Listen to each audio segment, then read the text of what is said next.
അസ്സലാമു അലൈക്കും വറഹ്മത്തുള്ളാഹി വബറകാതുഹു. എല്ലാവർക്കും എൻ്റെ സ്നേഹാഭിവാദ്യങ്ങൾ. ഏറ്റവും പ്രിയങ്കരിയായ ഭരണകര MI സ്കൂളിൻ്റെ പ്രിൻസിപ്പൽ പ്രിയപ്പെട്ട സഹോദരി നബീന, മറ്റു ഏറെ ആദരണീയരായ പേരെടുത്ത് പറയേണ്ടവരാണെങ്കിലും സമയക്കുറവ് കാരണം ഞാൻ പേരെടുത്ത് സംസാരിക്കാൻ ആഗ്രഹിക്കുന്നില്ല. ഏറ്റവും ആദരണീയരായ ഈ നാട്ടിലെ കാരണവന്മാരും എൻ്റെ കൂട്ടുകാരും സഹപ്രവർത്തകരും ഒക്കെ ആയിട്ടുള്ള പ്രിയങ്കരായ സഹോദരി സഹോദരികളെ, സർവോപരി എൻ്റെ പ്രിയങ്കരായ കുഞ്ഞുങ്ങളും, അൽഹംദുലില്ലാഹ് അല്ലാഹുവിന്റെ അപാരമായ അനുഗ്രഹം കൊണ്ട് ഭരണകര MI സ്കൂൾ ഒരു പുതിയ മുഖഭാവത്തോടു കൂടിയാണ് കുറച്ച് കാലമായി മുന്നോട്ട് പോയിക്കൊണ്ടിരിക്കുന്നത്. ഞാൻ ഇതിന്റെ പിന്നിലെ പ്രേരക ഘടകങ്ങളെ, ഇതിനെ പിന്തുണച്ച് നേതൃത്വപരമായ ചുമതല വെച്ച് മുന്നോട്ട് പോകുന്ന കൂട്ടുകാരെ ഞാൻ പ്രത്യേകം അഭിനന്ദിക്കാൻ ഈ സന്ദർഭം ഞാൻ ഉപയോഗപ്പെടുത്തുകയാണ്. നിങ്ങളൊക്കെ നമ്മുടെ ഒത്തുകൂടിയിട്ടുള്ളത് നമ്മുടെ കുട്ടികളുടെ സാംസ്കാരിക പരിപാടികൾ നേരിട്ട് കണ്ട് വീക്ഷിച്ച് വിലയിരുത്തുവാനും സന്തോഷകരമായി അത് ആസ്വദിക്കുവാനുമാണ്. അതുകൊണ്ട് തന്നെ അതിന്റെ ഇടയ്ക്കുള്ള ഈ സംസാരങ്ങളൊക്കെ അരോചകരമായി തോന്നും, പ്രയാസം തോന്നും എന്നൊക്കെ എനിക്കറിയാം. എങ്കിലും ഇതിന്റെ ഒരു സന്തോഷത്തിന്റെ ഭാഗമായി ഇതിന്റെ ഒരു തുടക്കം കുറിച്ചുകൊണ്ട് സംഘാടകർ ഇങ്ങനെ ഒരു പരിപാടി കൂട്ടിച്ചേർത്തത് കൊണ്ട് ഞാൻ നിങ്ങളുടെ മുമ്പിൽ നിൽക്കുന്നു എന്ന് മാത്രം. വിദ്യാഭ്യാസത്തിന്റെ പ്രാധാന്യം ഭരണകരയിലെ ജനങ്ങളോട് ഞാൻ പറയേണ്ടതില്ല. ആ വിദ്യാഭ്യാസം തന്നെ ധാർമ്മികാധിഷ്ഠിതമായിരിക്കണം എന്നതിനെ കുറിച്ചും ഞാൻ പറയാതെ ഉൾക്കൊള്ളുന്നവരാണ് ഇവിടെ. നമ്മുടെ സംസ്ഥാനം വിദ്യാഭ്യാസ രംഗത്ത് വലിയ ഉയർച്ച നേടിയിട്ടുണ്ട്. കഴിഞ്ഞ ഒരു 4 പതിറ്റാണ്ടിനുള്ളിലായി അല്ലെങ്കിൽ ഒരു 5 പതിറ്റാണ്ടിനുള്ളിലായി നമ്മൾ നേടിയിട്ടുള്ള വൈജ്ഞാനിക മേഖലയിലെ കരുത്ത് ചെറുതല്ല. ഒപ്പം തന്നെ സാമ്പത്തികമായ വളർച്ചയും നമുക്ക് ഏറെ ഉണ്ടായിട്ടുണ്ട്.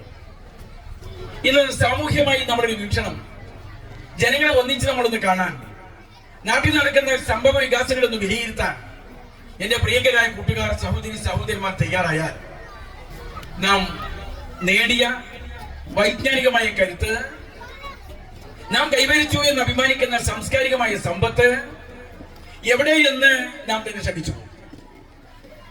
ഈ വൈജ്ഞാനികമായ കരുത്തുകൊണ്ട് നാട്ടിൽ നടക്കുന്ന മോശമായ പ്രവണതകൾ ചുരുങ്ങി വന്നതായി നമ്മൾ കാണുന്നില്ല. വൃത്തികെട്ട കാര്യങ്ങളെ ഞാൻ എണ്ണി പറയാൻ ആഗ്രഹിക്കുന്നില്ല. അവരെല്ലാം പൂർവ്വപരി ശക്തി പ്രാപിച്ചതായി നമ്മൾ കാണുകയാണ്. പിന്നെ എവിടെയാണ് ഈ വൈജ്ഞാനികമായ കരുത്ത് കടന്നു വന്നത്? ഈ വൈജ്ഞാനികമായ നമ്മുടെ നേട്ടത്തിൽ ധാർമ്മികതയുടെ മൂല്യം കുറഞ്ഞുപോയി എന്നുള്ള വസ്തുതയെ നാം വിലയിരുത്തണം. അങ്ങനെ കാണുമ്പോഴാണ് ഈ അപജയത്തിന്റെ കാരണം നമുക്ക് കാണാൻ സാധിക്കുക. അതുകൊണ്ട് ധാർമ്മികാധിഷ്ഠിതമായ, എന്റെ അഭിപ്രായത്തിൽ, നിങ്ങളുടെയും അഭിപ്രായത്തിൽ, അറിവ് എന്ന് പറഞ്ഞാൽ അത് അള്ളാഹുവിനെ അറിയുക എന്നുള്ളതാണ്. അള്ളാഹുവിനെ, നമ്മുടെ സൃഷ്ടാവിനെ നാം എങ്ങനെ പൂജാതരായി, നമ്മൾ എങ്ങനെ വന്നു, എവിടുന്ന് വന്നു, എങ്ങോട്ട് പോകുന്നു, ഇതിന്റെ കാരണക്കാരനാര്, ഇതിന്റെ ഉടമസ്ഥനാര്, അവരെ കുറിച്ച് അറിയലാണ് അറിവ്. അത് രസതന്ത്രം പഠിച്ചാലും ജീവശാസ്ത്രം പഠിച്ചാലും ഗണിതശാസ്ത്രം പഠിച്ചാലും അവസാനം എത്തിച്ചേരുക അങ്ങോട്ടാണ്. ജീവശാസ്ത്രം പഠിച്ചാലും ഈ ജീവന്റെ തുടിപ്പ് എവിടുന്ന് തുടങ്ങി എന്നതിനെ കുറിച്ച് ആലോചിക്കുമ്പോ നമ്മുടെ ചിന്ത ധാര കടന്നു ചെല്ലുന്ന അങ്ങോട്ടാണ്. അത് കെമിസ്ട്രിയെ കുറിച്ചാണെങ്കിലും ഫിസിക്സ് ആണെങ്കിലും ഈ മൂലകങ്ങൾ, ഉത്ഭവങ്ങളെ കുറിച്ച് എത്തുമ്പോ ചിന്തിച്ചെത്തിയാൽ നമ്മൾ അങ്ങോട്ടാണ് എത്തുക. എന്നെ കേൾക്കുന്ന കുഞ്ഞുങ്ങൾക്ക് ഇത് ഉൾക്കൊള്ളാൻ ഇപ്പൊ കഴിയില്ലെന്ന് എനിക്കറിയാം. എന്നാൽ മുതിർന്നവർക്ക് ഇത് ഉൾക്കൊള്ളാൻ കഴിയും. അതുകൊണ്ട് അള്ളാഹുവിനെ അറിയുവാനുള്ള ഒരു സഞ്ചാരത്തിലാണ് നമ്മളുള്ളത്. അവിടെ കലാ സാഹിത്യത്തിനും വലിയ സ്ഥാനമുണ്ട് എന്നാണ് എന്റെ അഭിപ്രായം. ചില ആളുകൾ കലയും സാഹിത്യമൊന്നും ഒക്കെ അന്യമാണ് എന്ന ഒരു നിർവചനം നടത്തിയിട്ടുള്ള ആളുകളൊക്കെ ഉണ്ട്. കല എന്ന് പറഞ്ഞാൽ ഒരു കാലഘട്ടത്തിന്റെ വിളംബരങ്ങളാണ്. ഒരു കാലഘട്ടത്തിൽ നടക്കുന്ന സംഭവങ്ങളെ അത് വിവിധങ്ങളായ രീതിയിലുള്ള ചിത്രീകരണമാണ് കല. അത് എഴുത്താകാം, പദ്യമാകാം, ഗദ്യകാവ്യമാകാം, ലേഖനമാകാം, നോവലാവാം, മറ്റു രീതിയിലുള്ള ഭാവപ്രകടനങ്ങളാകാം, പലതുമാകാം. എന്തൊക്കെ സ്വീകരിക്കാവത് അല്ലാത്തത് എന്ത് എന്നൊക്കെ വേറെ ചർച്ച. പക്ഷെ കല എന്നാൽ അതിന്റെ അർത്ഥം അതാണ്. സാഹിത്യത്തെ കുറിച്ച് ഞാൻ പറയേണ്ടതില്ല. സാഹിത്യത്തിന്റെ ഉടമസ്ഥനാണ് ഈ കൂടിയിരിക്കുന്നത്. വിശ്വസാഹിത്യത്തിന്റെ ഉടമകളാണ് നാം. പരിശുദ്ധ ഖുർആനിനെ വെല്ലുന്ന ഒരു സാഹിത്യം ഭൂമി ലോകത്ത് ഉണ്ടായിട്ടില്ല, ഇനി ഉണ്ടാവുകയുമില്ല. അതുകൊണ്ട് സാഹിത്യത്തിന്റെ തറവാട്ടുകാർ കുഞ്ഞുങ്ങളുടെ സാഹിത്യ പരിപാടി ആസ്വദിക്കാൻ കൂടിയിരിക്കുന്നു എന്നാണ് ഈ സദസ്സിനെ കുറിച്ച് പറയുന്നത്. അതുകൊണ്ട് എല്ലാ മക്കളിലും ഉണ്ട് ഇത്തരത്തിലുള്ള സർഗാത്മകത, അവര് നിർമ്മാണാത്മകതകളുണ്ട്. അപ്പൊ ഞാൻ ഇന്ന് ഭിന്നശേഷിക്കാരുടെ ഒരു പരിപാടി കഴിഞ്ഞ് തിരൂരിൽ നിന്ന് കഴിഞ്ഞിട്ടാണ് ഞാൻ ഇങ്ങോട്ട് വന്നത്. അവിടെ അസീം എന്ന ഒരു ചെറുപ്പക്കാരന്റെ കുറിച്ചുള്ള പുസ്തകത്തിന്റെ പ്രകാശനം കൂടി നടത്തി. ഞാൻ ആ പുസ്തകത്തിൽ അവന്റെ ഒരു കയ്യൊപ്പ് കിട്ടാൻ കൈയില്ല, 2 കയ്യും ഇല്ല. നിങ്ങളുടെ ഒപ്പ് ഒപ്പിടുന്ന എങ്ങനെയാണെന്ന് എനിക്കറിയാം. അതുകൊണ്ട് നിങ്ങളൊരു ഒപ്പ് എനിക്ക് ആവശ്യമുണ്ടായിരുന്നു. സാധാരണ നമ്മൾ കയ്യൊപ്പ് എന്നാണ് പറയുക. എന്നാൽ ആ കുഞ്ഞ് എനിക്ക് ഒപ്പിട്ട് തന്നു. അതിന് കയ്യൊപ്പ് എന്നല്ല പറയുക, കാലൊപ്പ് എന്നാണ് പറയുക. എന്റെ പെണ്ണ് വാങ്ങി കാലിന്റെ തള്ളവിരലും ചേർന്ന് ഉള്ള വിരലിന്റെയും ഇടയിൽ എന്റെ പെണ്ണ് പിടിച്ച് നന്നായി അവന്റെ പേരെഴുതി സ്നേഹപൂർവം ഇന്ന ആൾക്ക് എന്ന് എഴുതി ഒരൊപ്പിട്ടു. ആരാണ് കൈ കൊടുത്തത്? എഴുതാൻ കൈ വേണ്ട എന്ന് അള്ളാഹു നമുക്ക് കാണിച്ചു. എഴുതാൻ കൈ വേണ്ട എന്ന് നമുക്ക് അള്ളാഹു ബോധ്യപ്പെടുത്തി.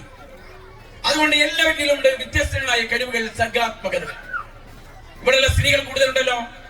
കുഞ്ഞുങ്ങൾക്ക് പാല് കൊടുക്കുമ്പോ, ചില കുഞ്ഞുങ്ങൾ പാല് കുടിക്കുമ്പോ മാരോടൊന്നും കൂടി ചേർത്ത് പിടിച്ചുകൊണ്ട് ഒരു മുത്തം കൊടുക്കാൻ തോന്നും.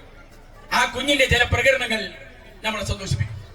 അത് പാല് കൊടുക്കുന്ന ഉമ്മയെ മാത്രമല്ല, കണ്ടിരിക്കുന്നവരെ പോലും. കുഞ്ഞുങ്ങൾ നടന്നിങ്ങനെ വരുമ്പോ, മുട്ടുകുത്തി വരുമ്പോ, ഒരു ദിവസം എണീക്കാൻ ശ്രമിക്കുമ്പോ അതിൽ നമ്മൾ സന്തോഷിക്കും. ബാപ്പാനെ വിളിച്ച് ദുബായിലേക്ക് വിളിച്ചു പറയും, കുഞ്ഞുട്ടി നടക്കാൻ എണീക്കാൻ തുടങ്ങി. അതൊരു വാർത്തയാണ്.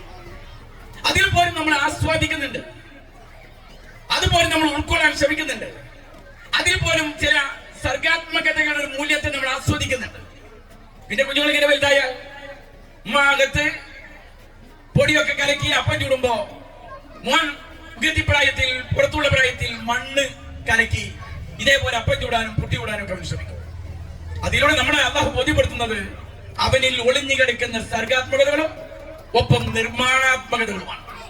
ഇത് കണ്ടെത്തേണ്ടതും വിപുലപ്പെടുത്തേണ്ടതും നമ്മളുടെ കടമയാണ്. ഒന്നാമതായി മാതാപിതാക്കന്മാർ. ഇവിടെ ടീച്ചർ പറഞ്ഞു, ആമുഖ ഭാഷണത്തിൽ ടീച്ചർ ഇവിടെ സൂചിപ്പിച്ചു, നമ്മുടെ കുഞ്ഞുങ്ങളെ മാതൃക മാതാപിതാക്കളായിരിക്കണം. ഞാൻ ഉറപ്പിച്ചു പറയുന്നു, എന്റെ ഗുരു എന്റെ മാതൃകയും എന്റെ മാതാവും പിതാവുമാണ്. എനിക്ക് എവിടെയും അഭിമാനത്തോടു കൂടി പറയാൻ കഴിയും, എന്റെ മാതാവാണ്, എന്റെ പിതാവാണ്. എഴുത്തു പോലും എന്നെ പഠിപ്പിച്ചത് 6ാം ക്ലാസ്സിൽ പഠിക്കുന്ന കാലത്ത് എഴുതാൻ എന്നെ പഠിപ്പിച്ചിട്ടുണ്ടോ അപ്പ. മദ്രസക്ക് പണിന് മുമ്പ് നിസ്കാരം പഠിപ്പിച്ചിട്ടുണ്ട് ഉമ്മ. അതുവഴി ഇങ്ങനെ ഉമ്മ ഉപ്പ അവിടുന്ന് കടന്നാണ് പിന്നെ അധ്യാപകന്മാരുടെ മുമ്പിലേക്ക് നമ്മൾ എത്തുന്നത്. നാം ആയിരിക്കണം അവിടെ മാതൃക. ഒരു ഹദീസിന്റെ താല്പര്യം പരിഗണിച്ചാൽ, തിരുവചനത്തിന്റെ താല്പര്യം ശ്രദ്ധിച്ചാൽ നമുക്ക് മനസ്സിലാക്കാൻ കഴിയും. 3 മാസം പ്രായമുള്ള 3 മാസം 90 ദിവസം പ്രായമുള്ള കുഞ്ഞിന്റെ മുമ്പിൽ നഗ്നത പ്രദർശിപ്പിക്കരുത് എന്ന പ്രവാചകന്റെ തിരുവചനത്തിന്റെ താല്പര്യം നാം ഉൾക്കൊള്ളണം. എന്താണ് നമ്മൾ മനസ്സിലാക്കേണ്ടത്? ആ പ്രായത്തിൽ കുഞ്ഞുങ്ങളുടെ സാംസ്കാരികമായ രൂപീകരണം, സംസ്കാര രൂപീകരണം തുടങ്ങുന്നുണ്ട് എന്നാണ്. 3 മാസം പ്രായമുള്ളപ്പോ കുഞ്ഞിന്റെ സ്വഭാവ സാംസ്കാരിക തരം തുടങ്ങുന്നുണ്ട്. അതുകൊണ്ട് നമ്മളെപ്പോ മാതൃകയായി തുടങ്ങണം? ഒരു മദ്രസയിൽ ചേർക്കുമ്പോഴോ സ്കൂളിൽ ചേർക്കുമ്പോഴോ അല്ല. ഈ 3 മാസത്തിന് മുമ്പ് തന്നെ ഭൂമിയിലേക്ക് അവൻ കടന്നു വരുമ്പോ തന്നെ അവന്റെ മുമ്പിൽ നമ്മുടെ പെരുമാറ്റം കൊണ്ട്, സംസ്കാരം കൊണ്ട്, അവനെ നടത്തുന്ന താലോലങ്ങൾ കൊണ്ട് അവരെ നമ്മളെ ആകർഷിക്കാൻ കഴിയണം. നമ്മൾ മോഡലായി അവനെ സ്വീകരിക്കുന്ന സാഹചര്യം ഉണ്ടാകണം. നിങ്ങൾ ഇന്ന് പിന്നീടാണ് അധ്യാപകന്മാരുടെ മുമ്പിലേക്ക് എത്തുന്നത്. അവർ 2ാം തരം, 2ാമതായി ഗുരുനാഥന്മാരായി മാതൃകകളായി മാറും. അധ്യാപകരുടെ കുപ്പായത്തിന്റെ മോഡൽ, അധ്യാപകൻ ചീകി മുടി വെച്ചതിന്റെ രൂപം, സാരിയിട്ടതിന്റെ ആകൃതി, ഇതൊക്കെ കുട്ടികൾ അവലംബിക്കാൻ ശ്രമിക്കും. 3ാമതായി സമൂഹം. നാട്ടിലെ പൗരപ്രധാനികൾ മാത്രമല്ല, മുഴുവൻ ആളുകളും തന്റെ ജീവിതം ചിട്ടപ്പെടുത്തി നല്ലപോലെ പോകുന്നു എങ്കിൽ ആ നാട് നേരിന്റെ ഭാഗത്തേക്ക് സഞ്ചരിക്കും. അല്ല, അവിടെ എല്ലാ തരങ്ങളും ഉണ്ട് എങ്കിൽ നമ്മുടെ കുട്ടികൾ വഷളായി പോയാൽ, വഴിതെറ്റിപ്പോയാൽ പരിതപിച്ചിട്ട് കാര്യമില്ല. അതുകൊണ്ട് സമൂഹം ഒന്നിച്ച് ഞാൻ എന്റെ ചുമതല എന്നതിനെ കുറിച്ച് ബോധ്യം വന്ന് സാമൂഹ്യമായ പരിഷ്കരണത്തിന് നമ്മളെല്ലാവരും കൂടി ഒരുങ്ങിയത് എന്റെ പാഠം. വാർത്തകൾ നമ്മൾ ഞെട്ടിപ്പിക്കുന്നതാണ്. വേദനയോട് കൂടിയാണ് ചില വാർത്തകൾ നമ്മൾ വായിക്കുന്നത്. മദ്യവും മയക്കുമരുന്നിന്റെയും ഉപയോഗം എവിടെ എത്തി എന്നുള്ളത് ഞാൻ ഈ വേദിയിലൂടെ പറയുന്നില്ല. നിങ്ങൾ നിങ്ങളുടെ കുഞ്ഞുങ്ങളെ ശ്രദ്ധിച്ചിരിക്കണം. നഴ്സറി ക്ലാസ്സിലും 1ലും 2ലും 3ലും ഒക്കെ പഠിക്കുമ്പോ കുഞ്ഞിനെ ചോറ് വാരി കൊടുക്കാനും കുളിപ്പിക്കാനും ഒക്കെ നിങ്ങളുണ്ടാവും. ഒരു 5ാം ക്ലാസ് 6ാം ക്ലാസ് കഴിഞ്ഞാൽ അവൻ മതി അവന് എന്ന് തോന്നി അവനെ വിട്ടുകളയാണ്. പല മാതാപിതാക്കന്മാരും അനുസരണമില്ലാത്ത കുട്ടികളെ കുറിച്ച് എന്നോട് പരാതി പറഞ്ഞിട്ടുണ്ട്. പരാതി പറയാൻ ഇടവരുത്താതിരിക്കണമെങ്കിൽ ആ കുഞ്ഞിന്റെ കൂടെ നിങ്ങൾ എന്നും ഉണ്ടാകണം. അവന്റെ റൂമിലേക്ക് പോകാൻ ഉമ്മക്ക് അവകാശം ഉണ്ടാകണം, പിതാവിന് അവകാശം ഉണ്ടാകണം. അവന്റെ ബാഗ് ഒന്ന് പരിശോധിക്കാൻ, പുസ്തകം ഒന്ന് മറിച്ചു നോക്കാൻ മാതാപിതാക്കന്മാർക്ക് അവകാശം ഉണ്ടാകണം. എന്റെ പുസ്തകം തൊടരുതെന്ന് പറയുന്ന മകളെ, എന്റെ ബാഗ് തൊട്ടുപോകരുതെന്ന് പറയുന്ന മകളെ നിങ്ങൾ സൂക്ഷിക്കണം. അതുകൊണ്ട് അങ്ങനെ പറയുന്ന ഒരു അവസരം ഇല്ലാതിരിക്കണമെങ്കിൽ അവന്റെ കൂടെ നിങ്ങൾ സഞ്ചരിച്ച് കൂടെ തന്നെ ഏറ്റവും നേരെ ചങ്ങാതി നിങ്ങളായിരിക്കണം. അങ്ങനെ സ്നേഹം കൊടുത്ത് ബഹുമാനം തിരിച്ചു വാങ്ങണം. ബഹുമാനം ചോദിച്ചു വാങ്ങണ്ട, അത് സ്വാഭാവികമായും കിട്ടും. സ്നേഹം നിങ്ങൾ കൊടുക്കുമ്പോ, നിങ്ങൾ അവന്റെ കൂടെ ഉണ്ട് എന്ന തോന്നലുണ്ടാകുമ്പോ അവൻ വഴിതെറ്റി പോവില്ല, കയ്യിൽ നിന്ന് വഴി പോവില്ല. അതുകൊണ്ട് ഈ മക്കൾ നമ്മുടെ മക്കളാണ്, നമ്മുടെ സമ്പത്ത് ഈ മക്കളാണ്, നമ്മുടെ നാടിന്റെ സമ്പത്ത് കൂടിയാണിത്. നിങ്ങളുടെ ഗർഭാശയത്തിലൂടെയായിരിക്കാം കുഞ്ഞ് ജനിച്ചത്, നിങ്ങളുടെ ഭർത്താക്കന്മാരിലൂടെ ഉണ്ടാകും, അവരിലൂടെ വന്നതായിരിക്കാം അതിന്റെ സാധ്യതകൾ. എന്നാൽ ഇവർ നിങ്ങളുടെ സ്വകാര്യ സ്വത്താണ്, മക്കളാണ്. എങ്കിലും ഇതൊരു പൊതു സ്വത്ത് കൂടിയാണ്, നമ്മുടെ നാടിന്റെ പൊതു സ്വത്താണ്. ഈ മക്കളെ ഉത്കൃഷ്ടരാക്കാൻ, ഉത്തമരാക്കാൻ നമുക്ക് യത്നിക്കാം, നമുക്ക് ഒരുമിച്ച് പ്രവർത്തിക്കാം. അതിനുവേണ്ട ഘടകങ്ങളെ സംയോജിപ്പിക്കേണ്ട കടമ സമൂഹത്തിനുണ്ട്. അതുകൊണ്ട് നാട്ടിൽ ഒരാൾ വഴിതെറ്റി പോകുന്നത് കണ്ടാൽ വേദനിക്കാൻ നമുക്ക് സാധിക്കണം, തിരുത്താനുള്ള പരിശ്രമം ഉണ്ടാവണം. ഈ രീതിയിൽ സാഹൂതം ഒന്ന് ശ്രദ്ധിച്ച് മുന്നോട്ട് പോയാൽ ഈ കടുമ്പകളെ അകറ്റാൻ നമുക്ക് സാധിക്കും. സാംസ്കാരിക ജീർണത നമ്മൾ ഭയപ്പെടേണ്ടതുണ്ട്. ഈ മൂല്യശോഷണത്തെ നമ്മൾ അകറ്റി നിർത്തേണ്ടതുണ്ട്. ഒരു ഉത്തമരായ പൗരന്മാരുടെ വളർച്ചയ്ക്ക് വേണ്ടി നാഥനെ അറിഞ്ഞുകൊണ്ട് ജീവിതം നയിക്കാൻ സാധിക്കുന്ന ഒരു സാഹചര്യം നമ്മുടെ മക്കൾക്കുണ്ടാക്കാൻ ഒരുമിച്ച് ഒരു പരിശ്രമം നമുക്ക് നടത്താം. അനിൽ അൽഹംദുലില്ലാഹി റബ്ബിൽ ആലമീൻ. അസ്സലാമു അലൈക്കും വറഹ്മത്തുള്ളാഹി വബറകാതുഹു.